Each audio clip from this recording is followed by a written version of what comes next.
If there is one food I wish more women over 60 would look at with wiser eyes, it is fish. Because fish can absolutely be one of the most nourishing, anti-inflammatory, muscle protective foods you put on your plate. It can support your brain, your heart, your joints, your mood, and your energy. But here is the part most people skip over. Not every fish supports the body in the same way. And not every fish deserves the healthy reputation it gets. I know how confusing that can feel. One person tells you to eat more seafood, another tells you to avoid it because of mercury. One article praises tuna, another warns you about certain types of tuna. Then someone else says farmed fish is fine, and someone else says never touch it. It is enough to make a woman stand in the grocery store staring at the seafood section like it is a final exam she forgot to study for. So tonight, I want to make this simple. Not scary, not extreme, not all or nothing. Simple. I want to walk you through 4 fish choices I would be more cautious with after 60, and 4 fish choices I think can be truly wonderful for aging well. Not because food should make you fearful, but because food should make you informed. When I was going through the worst of my own midlife unraveling, one thing I learned very quickly was that the body responds to what we do repeatedly, not occasionally. It is not usually one dramatic meal that changes everything. It is the little habits we repeat week after week, year after year, while telling ourselves, this is probably healthy enough. And sometimes it is, and sometimes it is not. That is why I care so much about this conversation. Women in this season of life are often trying so hard to do the right thing. We are trying to protect our hearts, protect our memory, reduce inflammation, support our bones, keep our muscles, keep our energy, stay independent, stay vibrant. And if that is your intention, then the details matter. So let us begin with the fish I would be more thoughtful about. The first is imported farmed catfish. Now, I am not saying every piece of catfish is toxic and terrible. I do not talk about food that way. But imported farmed fish can be more variable in how they are raised, what they are fed, and the standards used around them. And when quality is inconsistent, that matters. Especially if you are eating fish because you believe it is one of the healthiest things on your plate. For me, this is less about panic and more about source. If you love catfish, I would rather see you choose a source you trust than assume all catfish is the same. Quality matters. Where it comes from matters. How often you eat it matters. The second is certain kinds of tuna, especially the larger ones. This is one that surprises people because tuna has worn a halo for decades. It feels lean, clean, convenient, responsible, a sensible woman's lunch. But larger tuna can contain more mercury than many people realize because bigger fish live longer and accumulate more of it over time. Now, I am not telling you that one tuna sandwich means disaster. Please do not hear me that way. I am saying I would not make higher mercury tuna an everyday health habit, especially if you are over 60 and trying to protect brain health, mood, and the nervous system over the long term. If you love tuna, this is a place for moderation and awareness, not fear. Smaller tuna varieties, less often, makes much more sense than treating tuna as a daily superfood just because it comes in a can. The third is king mackerel. Now this one matters because the name confuses people. Not all mackerel are the same. Some smaller mackerel can be a very reasonable choice. But king mackerel is a different story. It is a larger predatory fish, and because of that, it tends to carry more mercury. So if you are ordering mackerel in a restaurant or seeing it at a seafood counter, it is worth asking which kind it is. I know some women feel awkward asking questions like that. They think it sounds fussy. Sweetheart, caring for yourself is not fussy. You are allowed to know what you are eating. You are allowed to ask one more question. You are allowed to choose with care. And the fourth is low-quality farmed tilapia. Again, I want to be balanced. This is not me declaring that every piece of tilapia is poison. But tilapia is often chosen because it is cheap, mild, and easy. The problem is that it is not always rich in the nutrients people think they are getting when they hear the word fish. If your goal is more omega-3s, more anti-inflammatory support, more true nutritional value, then tilapia is simply not usually the best use of your plate. I think that is the better question, really. Not just, can I eat this? But, is this the most supportive choice for the body I am living in now? Because after 60, food stops being just food. It becomes information.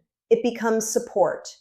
It becomes either a quiet investment in your future or a missed opportunity. Now let us shift into the hopeful part of this conversation, because there are some fish choices I truly love for women in this season of life. The first is wild Pacific cod. Cod does not get nearly enough attention, and honestly, I think that is because it is not flashy. It is not trendy. It is not the glamorous fish. But goodness, it is useful. It is mild, easy for many people to digest, rich in protein, and very easy to build into simple meals that actually support muscle and strength. And protein matters so much more than many women realize. One of the biggest risks as we age is not simply gaining fat, it is losing muscle. Losing the strength to climb stairs comfortably. Losing the confidence to get up off the floor. Losing stability, power, and resilience. So a fish that brings you a good amount of protein without a lot of heaviness can be a beautiful thing. Cod is one of those foods that quietly does its job. It supports, it nourishes, and it does not demand attention. I love it baked gently with olive oil, herbs, lemon, maybe alongside potatoes or vegetables. A meal does not have to be dramatic to be deeply supportive. The second is sardines.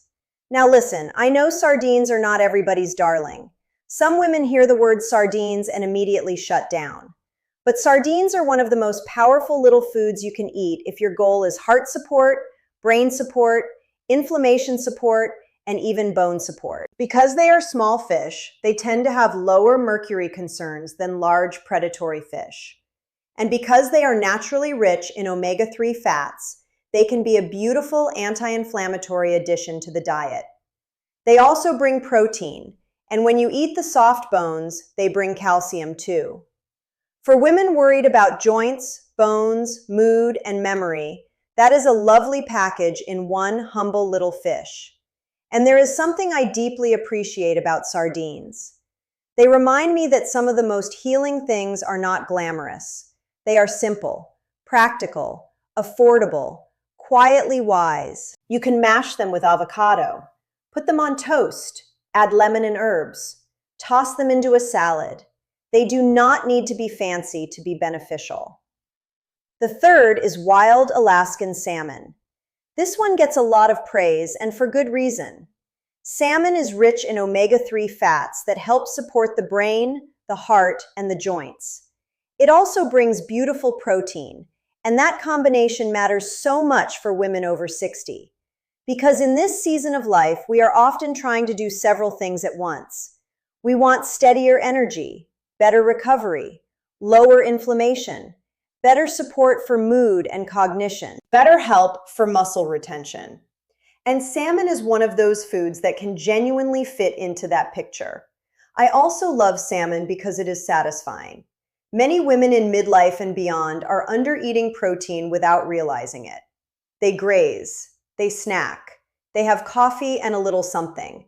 They eat like birds and wonder why they feel tired, hungry, foggy, and weak. A real serving of salmon with a real meal can be grounding in the best possible way. It reminds the body that nourishment is available. And the fourth is rainbow trout. Trout is one of my favorite underappreciated choices because it is gentle, nourishing, and often easier for women who do not love stronger fish flavors. It has a beautiful nutrient profile, brings omega-3s, brings protein, and tends to feel approachable. I think trout is one of those fish that makes healthy eating feel elegant instead of complicated. It is lovely with herbs and lemon. It is soft, flaky, easy to digest for many people, and easy to repeat often enough that it becomes part of your life instead of a once-in-a-while health performance. And that matters, because the best way of eating is not the one that sounds the most impressive. It is the one you can actually live with. So if I pull all of this together, here is what I want you to remember. Be more cautious with fish that are lower quality, poorly sourced, or more likely to be high in mercury. Lean more often toward fish that are rich in protein, rich in omega-3s, and gentler on the body over time. That shift alone can make a real difference. But I also want to say something important here. The fish itself is only part of the story. Preparation matters, frequency matters, the rest of the plate matters. A beautiful piece of salmon loses some of its magic when it is deep fried and paired with a pile of heavily processed sides. A nourishing dinner is not just about the fish. It is about the whole meal. Olive oil, vegetables, beans, potatoes, herbs, simplicity. A plate that feels like it loves you back. That is how I want women to think about food after 50, after 60, after 70. Not as punishment, not as fear, not as a long list of forbidden pleasures, but as support, as one of the most practical ways to care for the life inside your years. Because that is what we are really talking about, is it not? Not just avoiding illness, not just lowering a number on a lab report, but preserving your quality of life. Can you think clearly? Can you move with confidence? Can you enjoy dinner without confusion and fear? Can you choose foods that support your muscles, your bones, your brain, and your future? That is the kind of wellness I care about. And I know some of you may be feeling overwhelmed right now because nutrition advice can become exhausting. So let me make this easier. You do not have to change everything tonight. You do not need to memorize every fish chart on the planet. You do not need to become perfect. Start small. Maybe you swap tuna several times a week for salmon once or twice a week. Maybe you try sardines in a way that feels gentler and less intimidating. Maybe you replace tilapia with cod. Maybe you ask one more question at the seafood counter than you usually do. Maybe you simply stop assuming that all fish are equally healing. That is enough.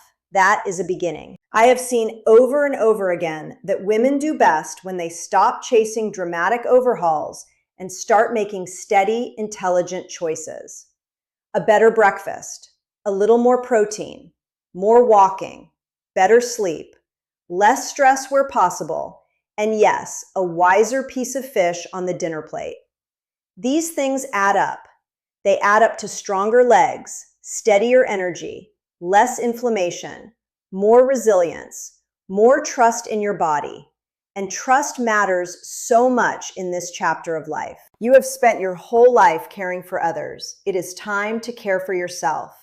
That means reading labels a little more carefully, asking where your food comes from, choosing quality when you can, not from obsession, from self-respect.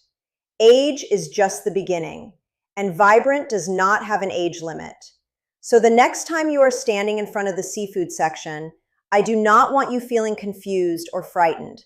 I want you feeling calm, grounded, and a little more empowered than before. You do not need to know everything. You just need to know enough to make one better choice. And one better choice, repeated often enough, becomes a very different future. So tonight, ask yourself this: what fish do I eat most often now? Is it truly serving the woman I am becoming? And what is one simple swap I can make this week that would love my body back a little more? That is where change begins. Quietly, lovingly, one meal at a time.